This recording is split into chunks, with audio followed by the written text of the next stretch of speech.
All right, today we're going to be doing a video.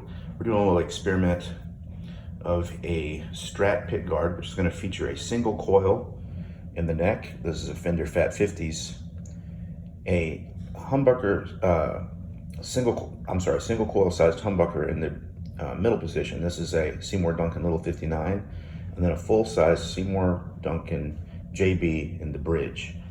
And we're using, I'm going to flip it over so you can see, a wiring harness from Obsidian Wire, a solderless wiring harness. And I just wanted to show real quick how clean the circuitry and everything is here on the back. So it is a solderless connection using a board, so you're not seeing all the typical solder joints that you would on a typical guitar. And here you see we have like our treble bleed circuits and our resistors. The point of the resistors is it allows these the switch in the neck and middle positions to see the volume pot at 250K rather than 500K. But at the same time, when we're in the bridge position, we're seeing the full 500K on that pot. So there's a way to do this without this board. It would involve soldering a resistor, a 470K resistor, between the hot connection on your switch to a grounded pot, probably your volume pot. Maybe I'll post a video on that later, but this is the way they do it. I think it looks super duper clean. So that's the way this guy looks, and I'm going to be putting it into a 1997 USA Fender Strat. I'm going to get it all installed, and then we're going to look at some tones.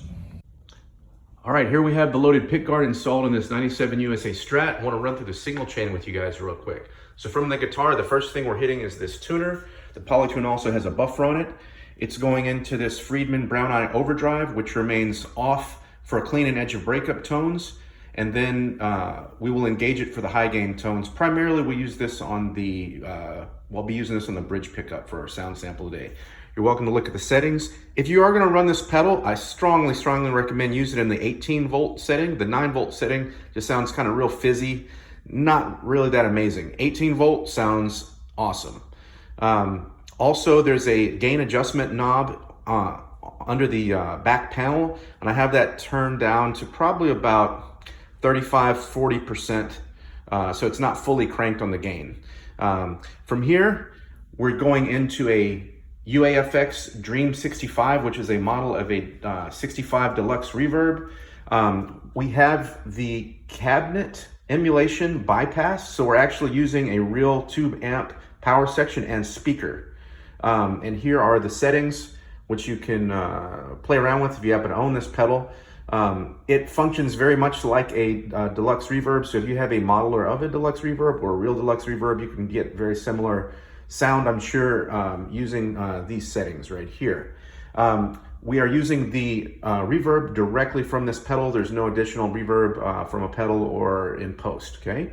We're using a touch of delay from our TC Electronics Flashback Delay. And like I stated before, we're using a real tube amp and cabinet here. So we have a Marshall DSL40CR, which is a 40-watt amp.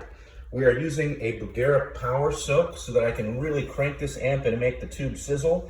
We've got this set at about 30% on the Power Soak. So I would not say this is like bedroom volume. It's going to disturb people in your house, but it's not going to make the neighbors call the cops on you. And you get a really nice cranked tube amp sound. As you can see, the master volume on this Marshall is just about dimed, and we're not using the distorted channel from the Marshall. We're just using it as a clean pedal platform.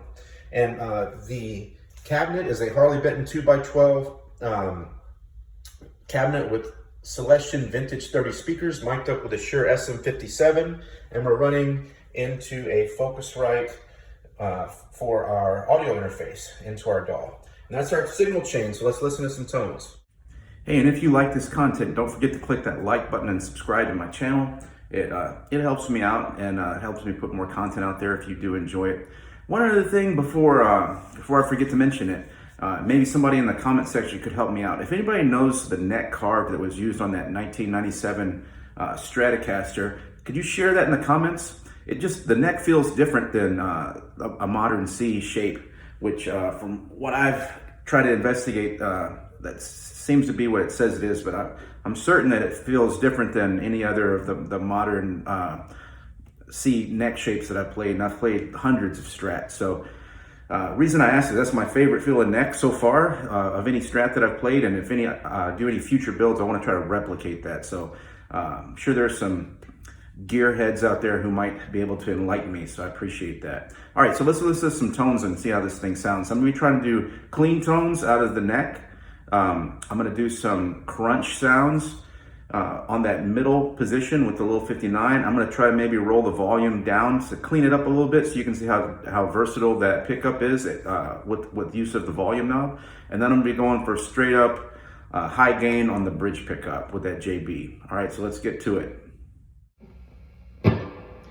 Okay, so here we have this neck pickup, and this is that Fender Custom Shop Fat 50's with the volume tone at about 7. Let's check out some clean tone.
All right, pretty cool. So I'm gonna roll over to this middle position, which is the Seymour Duncan Little 59. And then this one cleans up really good. You know, doesn't quite sound exactly like the single coil, but you get a nice clean tone. I'm gonna roll the volume down to about 5. And just to keep it kind of comparable, I'm gonna try to replicate some of the stuff I was just playing there so you can kind of compare them. So here we go. Also, we're doing clean tone, obviously.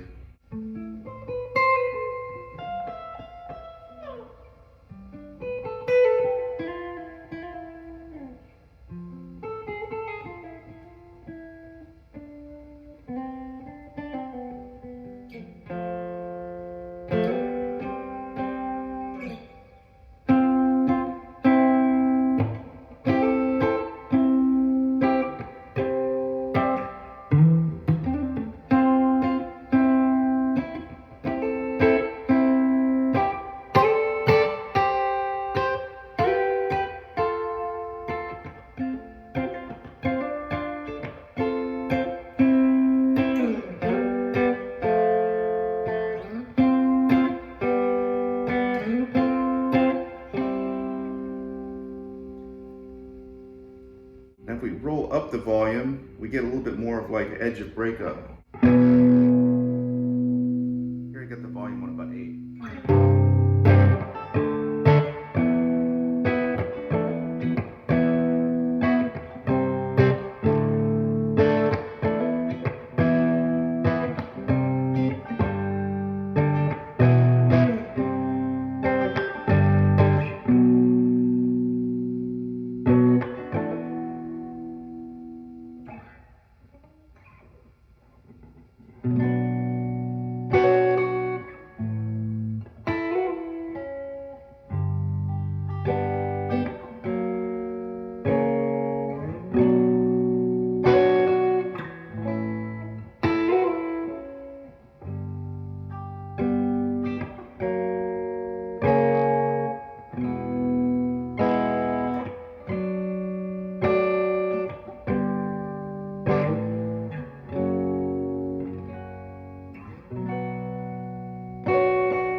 Okay, here we're looking at the Seymour Duncan JB in the bridge position, volume on 10, and I've got the Friedman overdrive pedal on with some delay.